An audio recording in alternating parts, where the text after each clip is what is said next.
रातको 4 बजेको छ। काठमाडौँको त्रिभुवन अन्तर्राष्ट्रिय विमानस्थल बाहिर एउटी आमा चुपचाप उभिएकी छिन्। उनको छोरो पहिलो पटक विदेश जाँदैछ। हातमा एउटा सानो झोला, पासपोर्ट, केही सपना र धेरै डर। छोराले एकपल्ट फर्केर हेर्छ। आमाले मुस्कुराउने प्रयास गर्छिन्, तर उसको आँखाले भने अर्कै कथा भनिरहेको हुन्छ।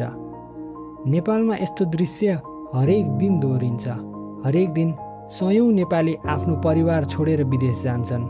कोही कतार, कोही साउदी, कोही मलेसिया, कोही जापान, कोही कोरिया। आजभोलि हामीले यसलाई सामान्य मान्न थालेका छौँ। तर के तपाईँले कहिल्यै सोच्नु भएको छ नेपाल किन युवालाई विदेश पठाउन बाध्य भयो र के विदेशले नेपाललाई साँच्चीकै धनी बनायो वा झन खाली?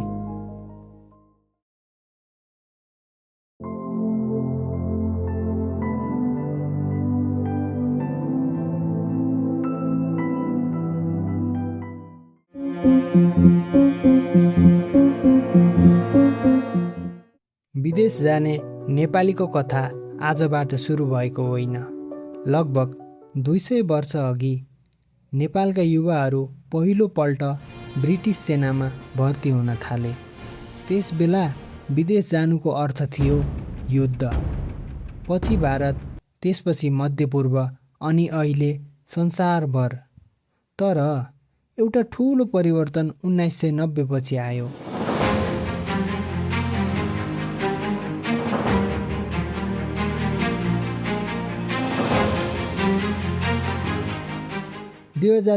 सालको जनआन्दोलनले राजाको एकल शक्ति र पञ्चायती सिस्टम हटाएर बहुदलीय व्यवस्था ल्याउँछ।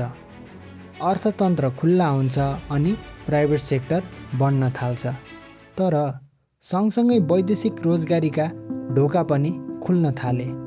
नेपालले एउटा नयाँ सपना देख्यो, देशमै काम नभए विदेश जाउँ। तर यही सपना पछि लाखौं परिवारको वास्तविकता बन्यो।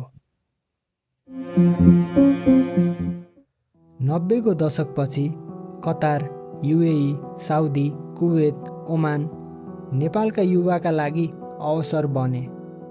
एउटा एजेन्ट गाउँमा आउँथ्यो, 2 वर्षमा घर बनाउँछौ, 4 वर्षमा गाडी किन्छौ, जीवन बदलिन्छ र मानिसहरूले विश्वास गरे। धेरैले खेत बेचेर पैसा जुटाए, ऋण लिए, सुन बेचेर विदेश गए। तर धेरैको कथा त्यति सजिलो थिएन। 50 डिग्रीको गर्मी, 12-16 घन्टा काम, साँघुरो कोठा, परिवारबाट हजारौं किलोमिटर टाढा, यही थियो सपनाको मूल्य।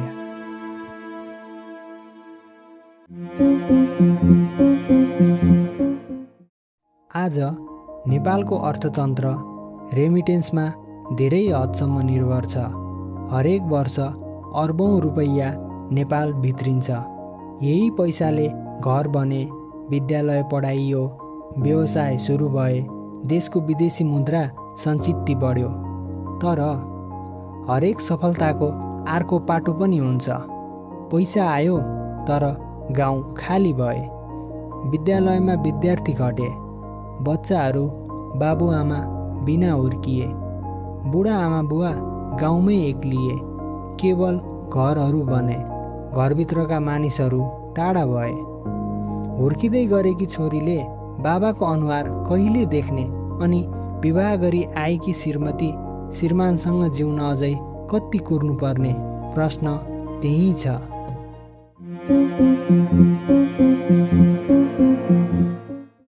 आज विदेश जाने केवल मजदुर मात्र होइनन्। डाक्टर, नर्स, इन्जिनियर, आइटी विशेषज्ञ, विद्यार्थी, अनुसन्धानकर्ता, नेपालका सबैभन्दा दक्ष युवाहरू पनि बाहिर जाँदैछन्। प्रश्न उठ्छ, यदि सबै प्रतिभा बाहिर गयो भने भोलिको नेपाल कसले बनाउने?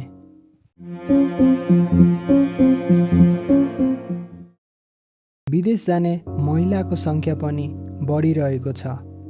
धेरैले आफ्नो परिवारको आर्थिक अवस्था परिवर्तन गरेका छन्। तर सबै कथा सुखद छैनन्। कतिपयले शोषण भोगे, कतिपय मानव बेचबिखनको शिकार भए, कतिपय कहिल्यै फर्किन सकेनन्। वैदेशिक रोजगारी अवसर पनि हो, जोखिम पनि।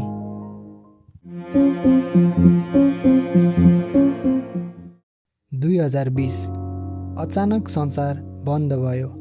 हजारौं नेपाली विदेशमै रोकिए। कतिपयले जागिर गुमाए, कतिपय नेपाल फर्किए। त्यसबेला एउटा प्रश्न सबैले सोधे, यदि विदेश बन्द भयो भने नेपाल तयार थियो? उत्तर, सायद थिएन।